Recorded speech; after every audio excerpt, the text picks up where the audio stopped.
Welcome back, everybody, to Open Court Homework Basketball version 201, where we get some of the greatest players in the game on the court and try to get inside their mind and talk about some of the nuances of the game, the way they played it, and the way that they see it now. So let's start off with some of the finest people I know and some of the finest players you know, with 7-time All-Star, 3-time champion, and member of the Hall of Fame from the Boston Celtics, Kevin McHale. The 1994 Rookie of the Year, 5-time All-Star, 5-time All-NBA performer. He didn't play defense like that. Chris Webber. Way to come out ready, baby. A 10-year vet and a three-point pioneer from the Orlando Magic. Right off of Shooter's Paradise Island. Nice tan. In the sky. Yeah. Another 10-year vet, 1988 All-Rookie team, 2-time champion with the Houston Rockets. Back-to-back 94-95. Kenny, the Jet Smith. And it's the only time in life the Rockets come after the Magic. Wow. A 7-time All-Star, 5-time All-NBA, 95 Coach Rookie of the Year with Jason Kidd. Number 33, Grant Hill. Still looking good. All the way up. Yeah. Got the old school. 5-time champion. 259 playoff games, the most in league history. Ooh-wee. Number 2 from the Los Angeles Lakers, Derek Fisher. That's a lot of playoff games. Look like you got some years left in you, bro. And a 12-time All-Star, a 2-time champ, the 1990 Finals MVP. Hall of Famer Isaiah Thomas. There you go.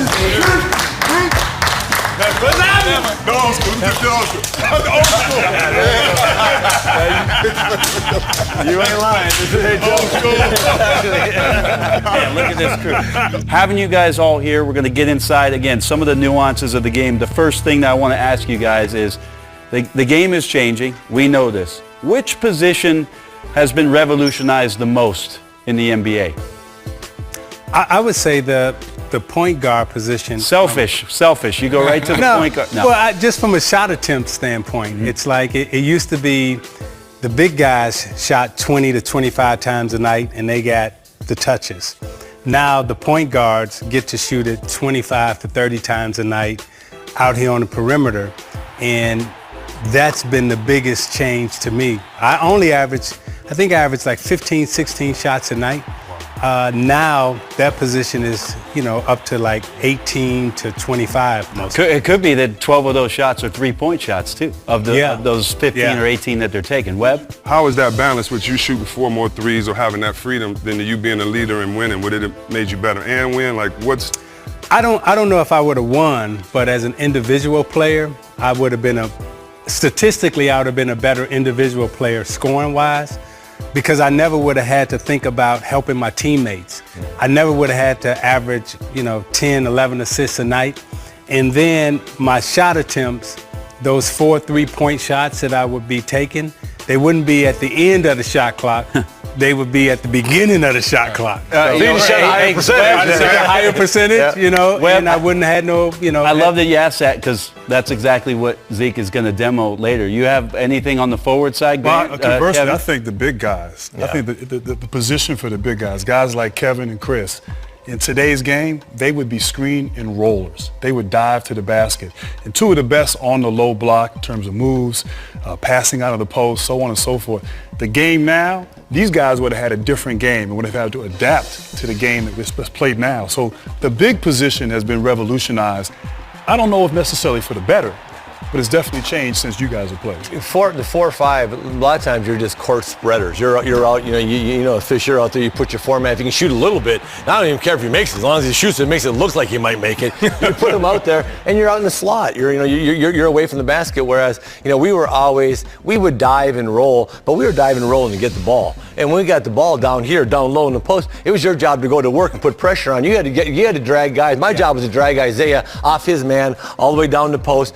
Try to hit him in the head as I went up for a shot, and if I had to throw it out to my guy who was open. But it was my job. You still got 30. You still have to look at you average 30, 35 on it. You had us in the chambers. But I wanted to get shots. You opened up shots for other people by being down low. Now the guards open up all the shots for everybody. I think that's not by design, I think, is by necessity and skill set. Yep. I think the skill set has changed.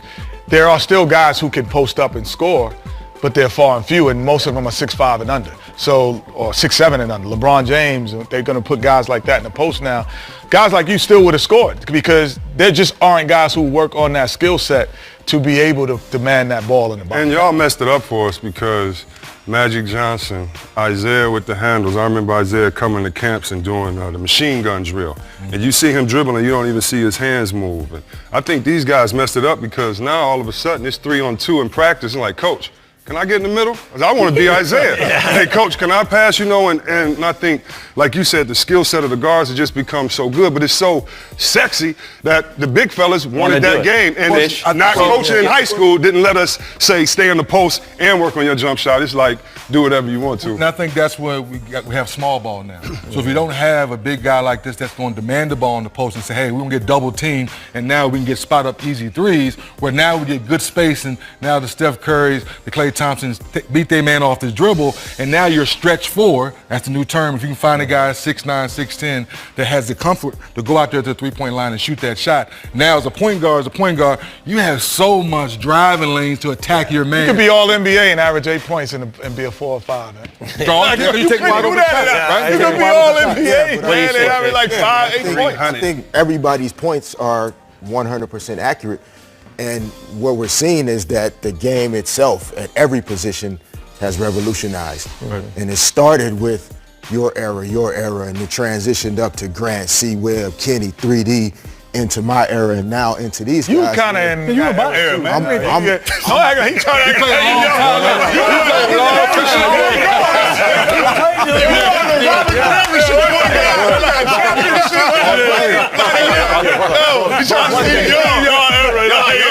One thing though, the essence of pro basketball is the same. You got to draw two so four can play against three. And whether the guard is drawing two by beating his man, whether I'm drawing two by getting guys involved, it's the same game. It's draw two and let your teammates play 4-on-3. So how you draw two is different now than it was before, but it's the same thing. You need guys who can. Red Auerbach told me, he said, son, there's two type of players in this league. Guys that can draw two and the rest of them.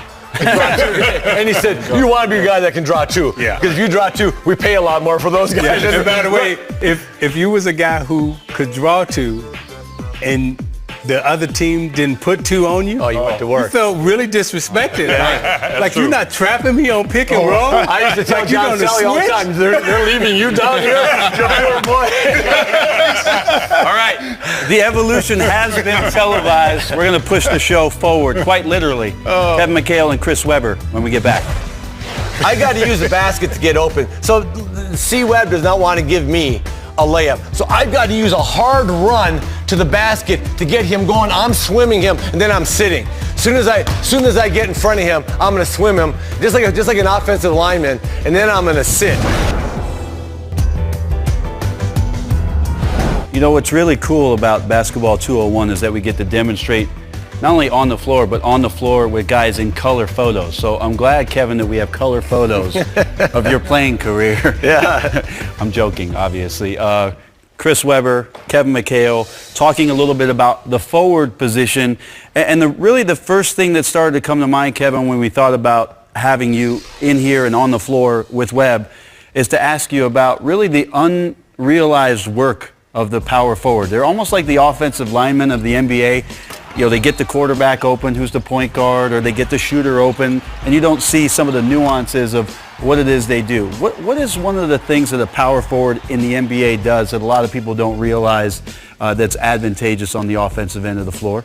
Well, I think for the power forward position, especially back when I played, it was called power forward for a reason. You were establishing a physical presence. I mean, you were pounding guys, you were hitting guys. If back then a lot of teams would start picking you up at the free throw line, top of the key, so you couldn't get down the post. And you were establishing a lot of physicality down there, and your willingness to battle and bump and hit, set picks, get people open, do a lot of the dirty work. Back then you're rebounding, you're blocking shots.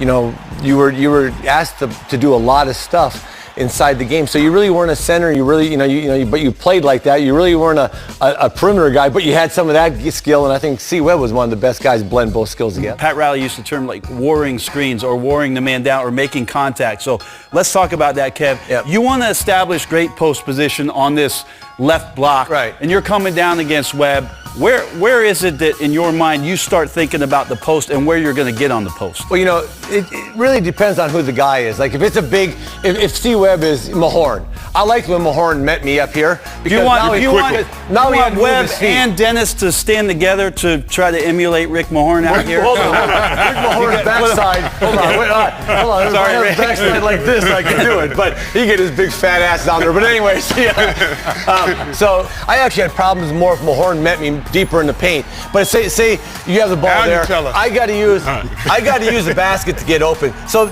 C. Webb does not want to give me a layup. So I've got to use a hard run to the basket to get him going. I'm swimming him, and then I'm sitting. As soon as I get in front of him, I'm going to swim him, just like an offensive lineman, and then I'm going to sit.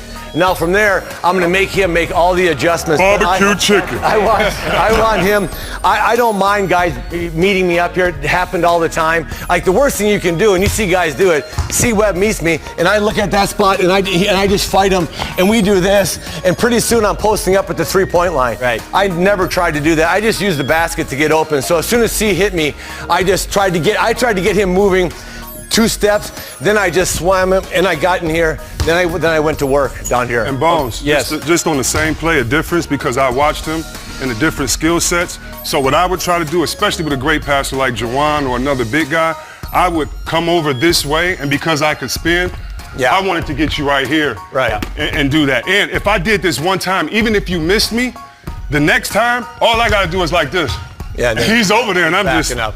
I'm walking right here, and I'm sitting in. And so like he said, it's all about that space. And from guys like him, I got to watch it and then say, this is what I could do as well.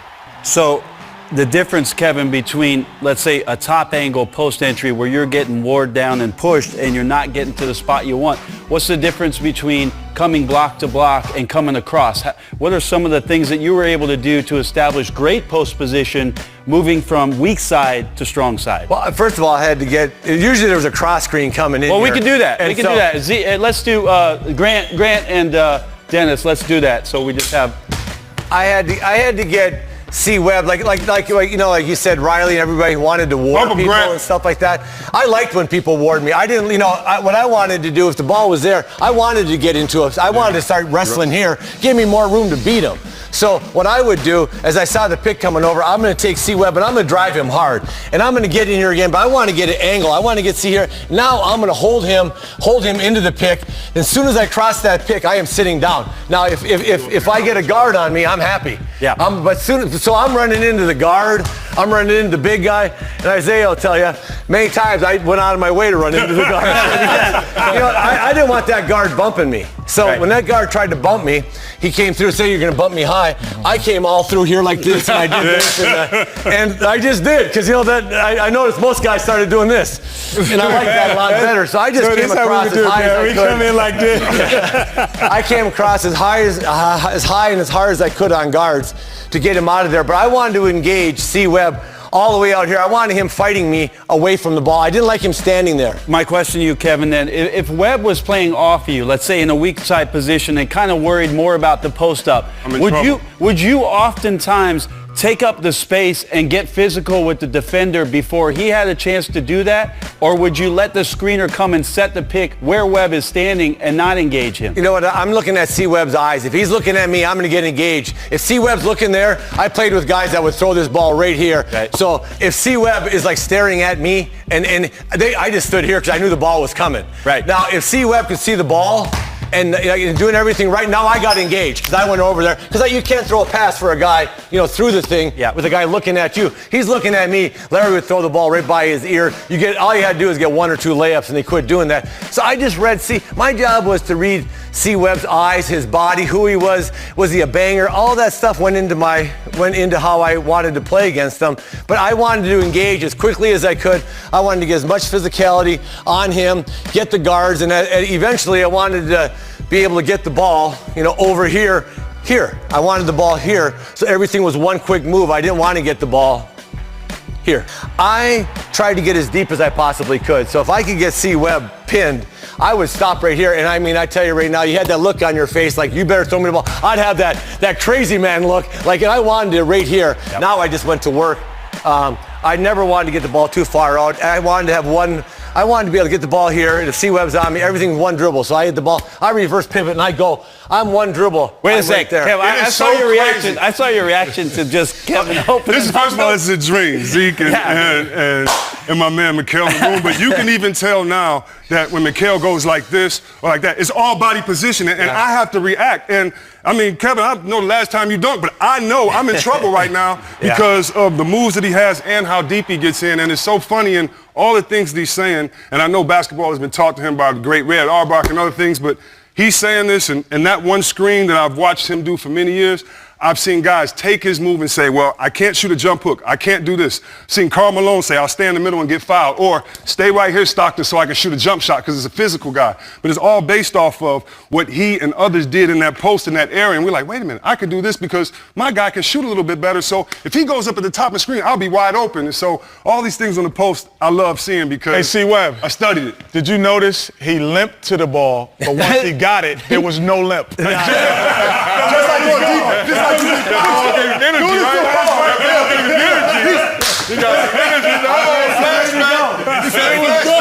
It's really a shame. It's really a shame, guys, that Kevin wasn't very efficient in the coach. He should have had a couple moves. So now we talked about the opening of the show about the evolution of the game. Along comes a guy named Chris Webber. Fast right down to Webber. He turns. Look out behind the back. Let's go through some what in the NBA is termed C or corner set. Rick Adelman, kind of. You paid your unmiked kid. Master this offense. On the 3 pages. And Zeke, you've got the ball. Webb, talk us through. The first idea is that where do you want the ball in this kind of possession? When you have great shooters like this, it was this easy for some plays.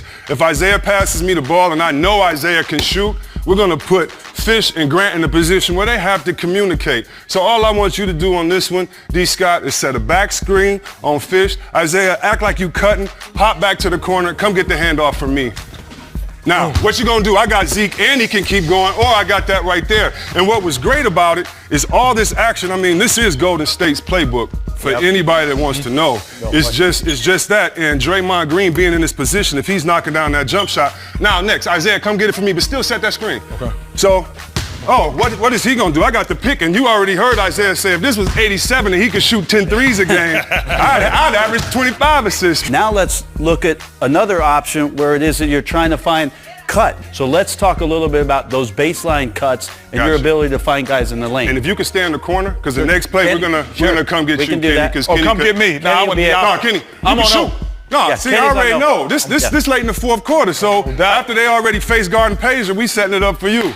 So right now we're just going to get a simple back cut. And what's great about this is Isaiah can either pick down for D. Scott or he can pick up for Fish. So as long as this constant movement after. So this is all happening. Could you go get Kenny? There's no standing still. Keep going. And so I still have him. And all this movement, I could just trust anybody. Chris. I can trust Chris. Can you break down now when you used to slide down to the post? Yeah. When you're up there, you're a passer. Yeah. Now you're more of an attacker, Now I'm in but the still a stride. passer. No, I break love that it. down. Because with this, I always want to get remember flare screens? Yeah. When's the last time y'all saw a damn flare screen? But with this, I would say, Kenny, because I know you can shoot.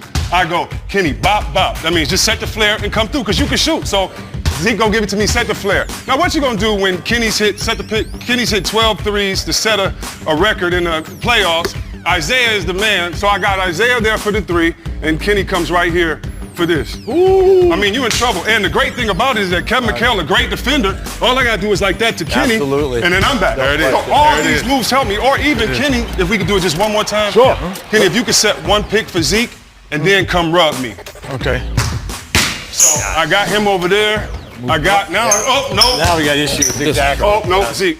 Yeah. Because I love looking for the open man, you know what I mean? So it was just good to be in the movement offense. That's why I hate hero ball, because you don't have a guy out here that can get 50 like Zeke or Stan. That's why, we all standing together. You play harder on defense, offense, and for me it always was good chemistry.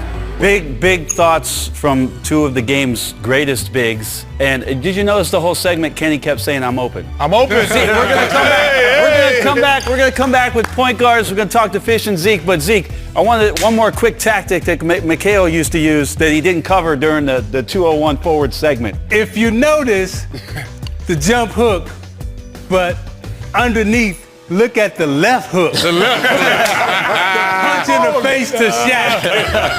That's why he was able to score, and he looked so wide open up there. Because down low, he giving them the one and the two.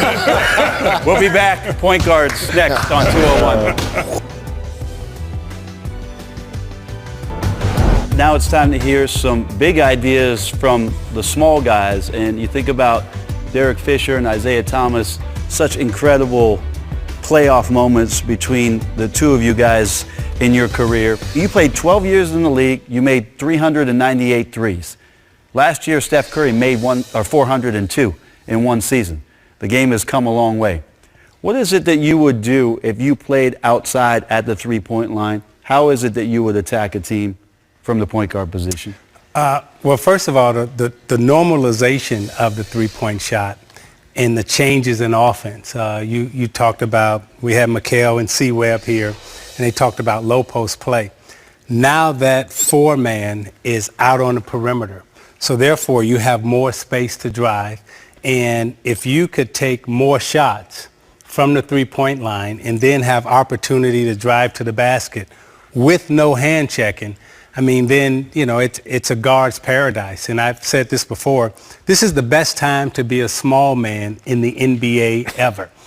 This is the golden era of small ball, and all the rules favor the small man. When I was playing, all the rules favored the big man. It's funny because the other Isaiah Thomas in Boston said the same thing about this being the glory years for the point guard position. But let's go through it, Zeke. Let's put you out here and the difference between your mindset in playing, and Fish can maybe guard you, where you like to play as opposed to out of the three-point line. So first of all, if I have this much space and with the new rules where he can't touch me, I want to always play in the middle of the floor. So that's why you always have high screen and roll, and you see point guards getting in the middle of the floor. Because now I can go left, I can go right, and as Mikhail has coined the phrase, going downhill, now I can go downhill either way, and he can't touch me. So if I get him going this way, and now I can cheat too.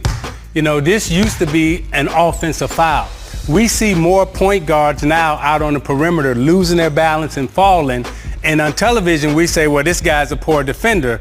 But what referees are letting these guys get away with now is I get to do this, get you off balance.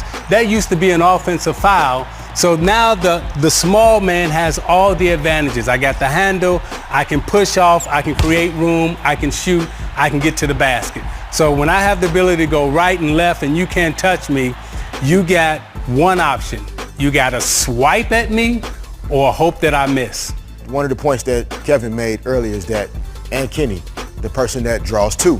Yeah. And the way the teams were constructed in years past was that these guys' size, they were the ones that were paid to draw two. Mm-hmm. Yeah. And you've seen that change now where the guys more kind of our size or in between are the ones that are paid to draw two.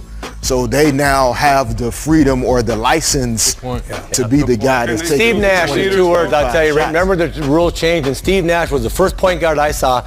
I said, and I like Steve, I said I'd have punched him in his head. He dribbled the ball for 22 seconds and finally threw it to some guy, and some guy shot. I had never seen that before. Yes, he did. He would dribble around, come back over here, and you'd be like, dang. I mean, it was crazy, but that kind of started it all. And Steve Nash became MVP back-to-back years, and it really started the first time. It was the first time I literally went like, he might be my teammate, but I might have to hit him. All right, Fish, let's talk. I mean, just to shift into something that I thought would be interesting to talk to you about is, in the NBA, you're a point guard today. What are the 3 shots that you got to have? I mean, you got to have these in your arsenal to be effective in today's NBA. What are they? The first one is the rim. I think that's what makes all of these maybe great, maybe not great guards that we're discussing now, is their ability to get to this orange thing, which is what sets everything else up. Their ability to get to the rim. So number 1, Fish, is finishing, which is interesting because last year, if you look at numbers, 7 out of the top 10 players, points per game on drives, were point guards. in the league. So they are getting in there and they are getting it done. What's shot number 2? Shot number 2 is still in the paint, and you've seen this change a lot where we still kind of question the mid-range shot, but that guard's ability to get downhill and get to the rim and create the opportunities, the breakdowns defensively that open up the threes, he still has to have these little in-between floaters, these little 2-foot jumps and stops, because when there are people in the paint, you can't get all the way there anymore. So the guard's ability to get in here and about in this area, be able to kind of stop and shoot his little pushes, floaters off the backboard, all those things. You make enough of these shots, and that's why a lot of the guys made those tough shots. You sucked me out early. As soon as I take 2 steps to you, it opens up that. If it doesn't open up that, the corner's wide open because the corner man's come in to cover up the big guy. So you've got to make some of these shots. And it's funny you say that because in analytics now, it's layups, free throws, or threes. Right, but the person we forget a lot when we talk about point guards, we always leave Chris Paul out for whatever reason. And that's where he is. Because of Steph and Russell and the dynamic play of so many guys. Chris maybe not athletically being as dynamic, we like to leave him out.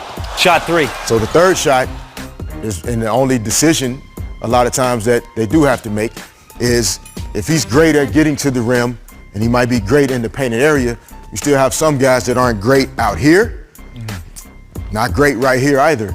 So let me so defensively, Zeke can go under or play off because of my inability to shoot the basketball. Guys that are now coming off of screens from C-Webb, Zeke can go under because I'm not a three-point shooter. So the third shot that you have to be able to make is when this guy goes under, and why Tony Parker is going to be in the Hall of Fame, is when he developed the ability, when that guy goes under, I don't care how his shot looks, you can question it all you want to, he can stop and make this shot when the guards go under. That's what opens up everything. Now, Kevin, if he's guarding Chris, when I come off of this screen I can make this shot if Zeke goes under. I've got to be so much higher. Kevin has to come up a little bit. Ball across the lane. Redick at 3. Got it! J.J. Redick. We come back with another Piston great. Grant Hill is going to talk a little defense. But really, at the end of the day, it's his basketball intellect and his ability to find people. So my thing was don't double. I know it sounds crazy. Make him be a scorer. Make him score 40 points in order to win. And the thing is, he's capable of doing that. One of the greatest wing players that our league has ever seen, and certainly all the talk, Grant, when your name's brought up, is the first thing I hear about is the word versatility. We've got a couple of guys in our league right now at that wing position, namely LeBron James and Kevin Durant, who you're not so far removed. You played against these guys. Who it is that we look to as the gold standard of what a wing represents in the NBA. What is it about those two guys that's separating them? Well, first of all, at the small forward position, they really have revolutionized the game, but for different reasons. Obviously, LeBron's size, his ability to facilitate. We saw what he's done throughout his career, and particularly in last year's finals. And then Durant, somebody as tall as Kevin McHale, but shooting the ball from the perimeter, handling the ball like Isaiah Thomas. So you're right. I had the good fortune or misfortune of having to guard those guys at like 38, 39. Yeah, why was I guarding? What were you doing? I don't understand that. What kind of coaching is that? But you were the best defender on the team. Yeah, that tells you something right there. But no, I mean, I saw them up close, and as talented as they are, they're very different in how they go about beating you. And but they're both, two of the best in the game, two of the best we've ever seen at that position. Well, if you don't mind me asking, before we get to what I really want to talk to you about is ISO situations and that mindset. Can you tell me, with LeBron and with Kevin, maybe the two things or the one thing they both did well that you tried to stop defensively? Maybe we get 3D to... Now let's get Webb, because Webb is as tall as Durant. Yeah, let's get Webb out here. So we'll start with LeBron first. And obviously with LeBron, a lot of it is not so much one-on-one, a lot of screen and roll with LeBron. But most importantly, when I'm guarding him, I'm going to make him beat me with contested jump shots. That's my game plan. If he can hit that shot and hit it consistently, then you know what? I shake his hand, we move on to the next game. But where I don't want him to beat me is getting to the basket and getting to the free throw line. You cannot foul LeBron James. And so, easier said than done. So a lot of times if a screen, I might be up in LeBron, but I'm going to try to go under. This might have been a little crazy, but I'm going to go under and get a hard show from my teammate. I'm keeping LeBron out on the perimeter. Because if I try to go over the screen, and now he turns that corner, He's dragging us out. I mean, not only can he pass and find open shooters, but he gets to that basket. You are not stopping that. So my thing always was keep a body between him and the basket, whether in screen and roll or in isolation one-on-one. He loves to go right. He goes hard right to the basket, has a tendency to settle going left with his pull-up jump shot. But really, at the end of the day, it's his basketball intellect and his ability to find people. So my thing was don't double. I know it sounds crazy. Make him be a scorer.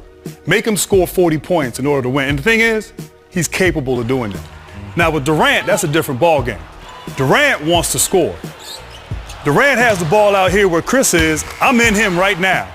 My thing with him is I want to get in his feet. I want to get in his space. And so as he's dancing with the basketball, I'm up in him. With his size, he can shoot over anybody, quick release, and you really just want to make him make contested shots. I like to make him go left because going right, he's going to get to the basket.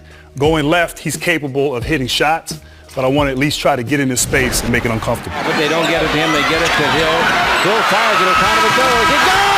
Well, you talk about the defense that you played and negate how great an offensive player you were and doing exactly some of those same things. But the one thing that I always noticed that you, LeBron, and the greatest players in the world, because you weren't a three-point shooter. No.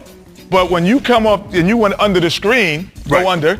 So you go under and you meet me, I call you guys the space eaters. You wouldn't allow me to stay there. You would bring up and eat up the space, and now I still got to play you, which is totally different. Right. So you were a great space eater. Let's put you in a position that was really difficult to stop. Right. Grant Hill in isolation. Let's put Webb on the block defensively, and let's have 3D lifted offensively with Kenny guarding Dennis Scott. Webb is guarding Kevin McHale, and now you're in isolation. I think the thing that we all can agree upon is the best players in our league never think about the primary defender on them. They're always looking through the first guy. They're not worried about the first line of defense. It's what's going on behind the play. So if we get a great shot here, Grant, behind your shoulders, I'll put you here, and about what you're scanning and what it is that you're able to, at a split second, notice in a possession like this, going one-on-one in isolation. Well, first of all, the game of basketball, I always say it's a game of action and reaction. And I think the really great players like Isaiah can act instinctively in a split second and make the right read. So you're coming down and you're surveying what's going on. And in my Detroit days, a couple of things. I looked at it as 5 areas of domination. 5 areas where I felt like if I could judge myself from an offensive standpoint. One was, as Derek said, getting to the basket. I got to get to the basket, put pressure on the rim, put pressure on that defender. I got to also post up, mid-range game a few years. I got going with my mid-range, getting to the free throw line. If I wasn't getting to the line, I wasn't aggressive.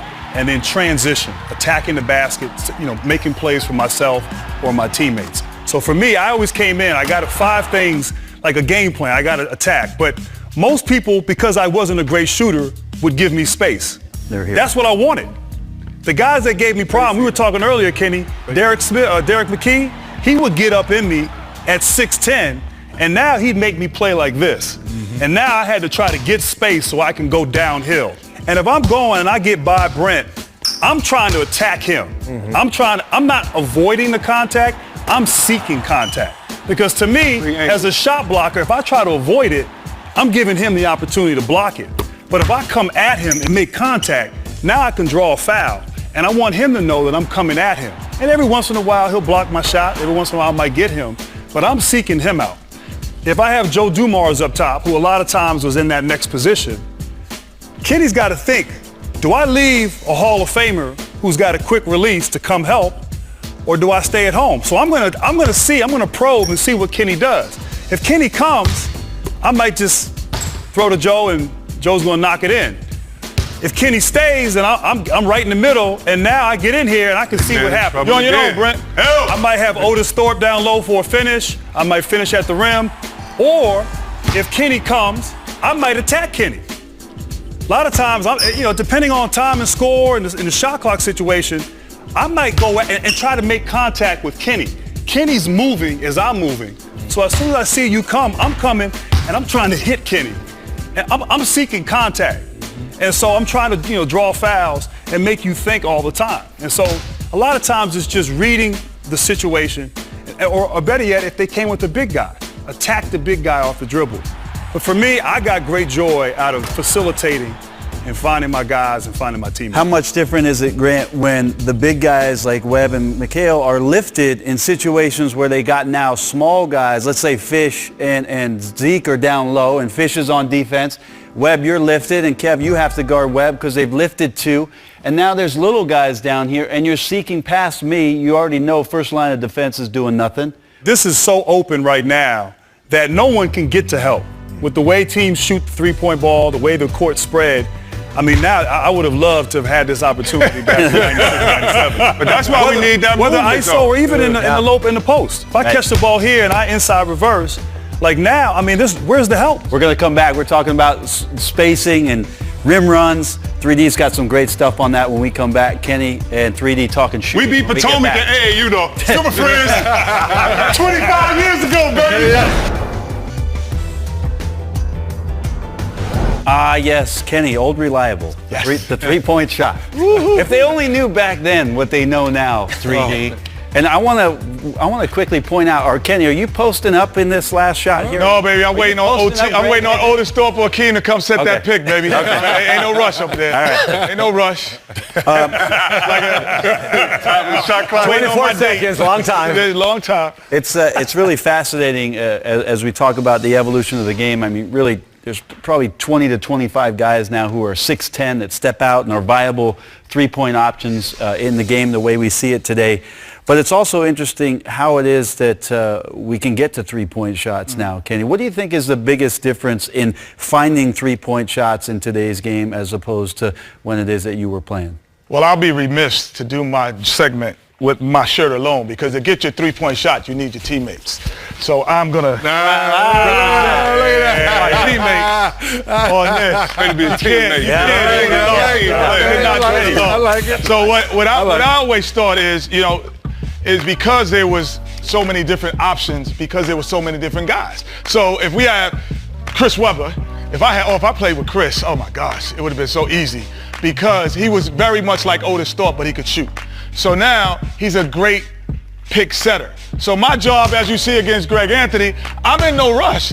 It's like I'm on the club for the first time and I'm looking for a date. I'm looking around, I'm surveying the floor. I ain't in no rush, man. You're taking the first thing that comes along. No, I'm not taking the first move. No. Somebody else might be better. So I'm coming, and what I did is I always thought is once I come off, I'm coming off shoulder to shoulder, and if I wanted to get to the three-point line, I would step back.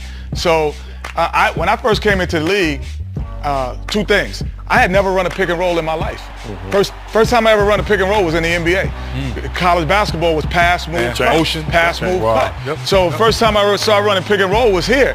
But what I found is that once I came off shoulder to shoulder, it allowed me to open up. And the only thing about a great shooter, there's a lot of different forms, but if you watch all of them, when I come off shoulder to shoulder, the only thing I concentrate on is having toes and shoulders square to the rim. The rim's a circle, toes and shoulders. If I get toes and shoulders, I'm going to be pretty good at shooting the basketball if I get toes and shoulders to the rim. So that was my whole logic, shoulders and toes. Now, because I was a threat at the three, then early in my career, I probably only had taken my first 3 years, 83 pointers in 3 years. But playing with Akeem, first time in my life, I passed the ball and the guy left me. Right. I was like, oh my God. Wait, I don't think you understand that point, Brett. That's what I want to demonstrate that. So let's do that. Let's set this up. Okay. I'll enter in the post. You play top key. Okay. So we'll do it this way. Kev, you come and guard. Isaiah, you're guarding Kenny. And then we got Fish. You can guard 3D on the weak side. So you're Akeem Olajuwon. Congratulations, Chris Webber. He was close to it. Yes. He was close to it. I'll make the pass in and then cut. And then, Kenny, I want you to talk about a spot-up shooter. And if the play is for Akeem or a center or a post-up option and he's drawing the two like we've talked about, how you be involved in this play. So Okay. I'll make the pass. I'm going to go baseline cut just to clear space. Hold on. Here we go. Like again, first time ever in my life, a guy just said, forget you, and he leaves. Immediately on catch, right? On catch. On catch, So right? now, my thing was, I have to get in the line of sight.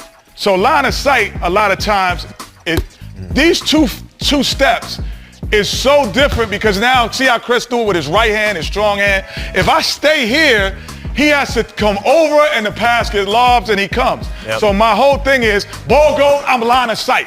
Now, once I'm line of sight, I think what made even Dennis, especially early in his career, and really made myself, Vernon, Sam Cassell, Mario Elie, great three shooters, when you ran back, if you ran too hard, we had the ability to get into the lane. Right. And that is what separates a great three-point shooter, because I used to say, and I know Dennis, is field goal percentage.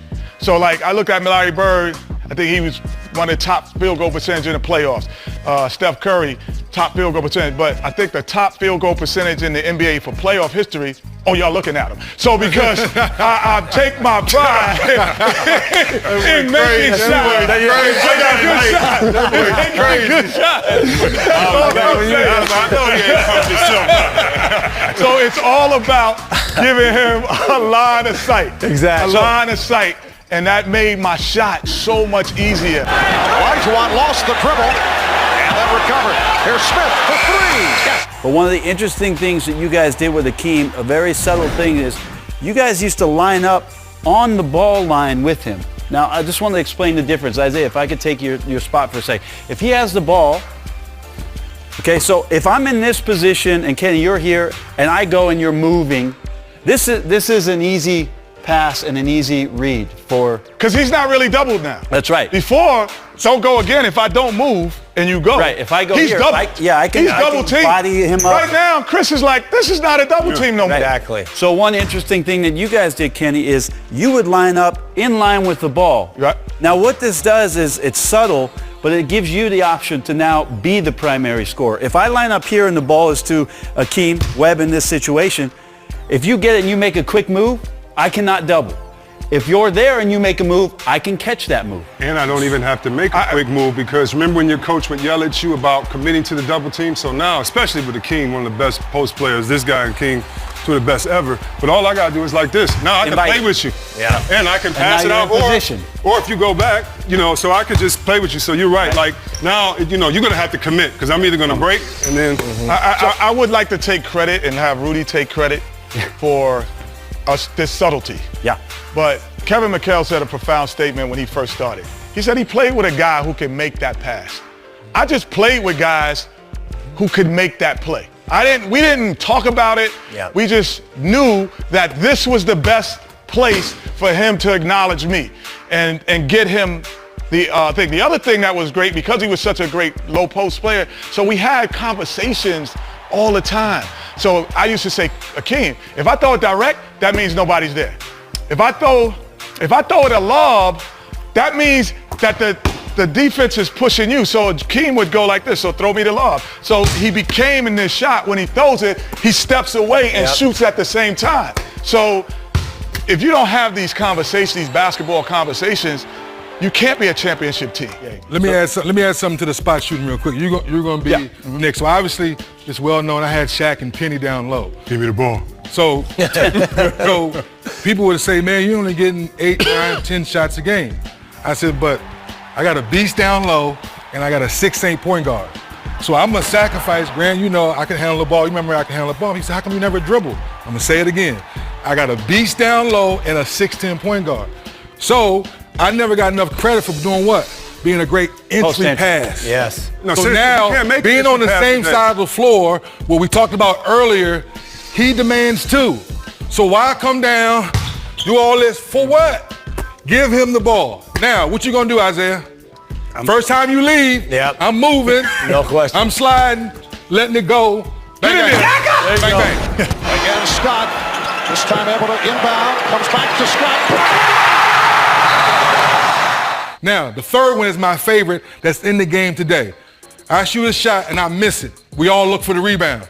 K-Mac, y'all on the same team. Isaiah, you guarding me.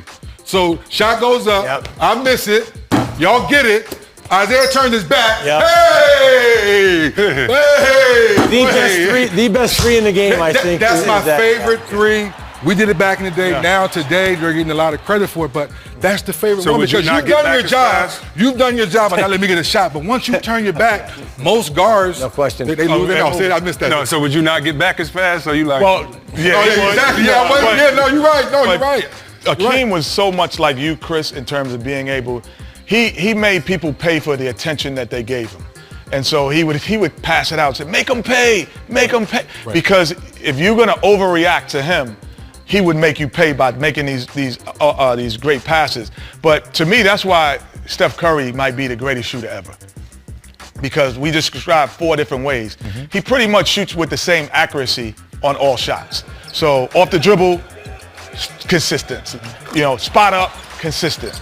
You know, off a screen, catch and shoot, consistent. Most guys are 1 of those things, or 2 at most. Ray Allen was 2, Reggie Miller was 2, but he is all 3 because he shoots the same consistency. And you know what else helps him? He got the other greatest shooter, Klay Thompson. Right next to him, And yeah, they yeah. sitting in the locker That's room picture every perfect. night saying, That's picture "Hey, perfect. man, I'm just as good as you." And they're on the same team. And, then, Yeah. and now you add Durant to that. I love Oof. 3D. Oh. You mentioned all those shots. You know, the hook shot, leave it. The jump shot, leave it. You forgot the check, leave it. I've been to dinner with you. All right. And speaking of leave it, we got to leave you basketball 201 open court session. But before we do that, I think we got like 0.4 seconds to get off the show. Defense! Let's go. We got come on. Get over here. Set up the flag. There you go. Inbound, Mikhail. I'm inbounded. I'm going to be the one who try to catch you to hug you, but you don't. I'm gonna be somebody set the screen. Who sets the screen? Somebody set the screen, right? Yeah, you guys slip this screen this way. I'll be Manu without the bald spot, and I'll guard you over here. So ready? I'll be the referee. No, I'm going to be the teammate. I'm going to try to catch you to hug. Here we go. Make sure you hold that clock. All in. Go.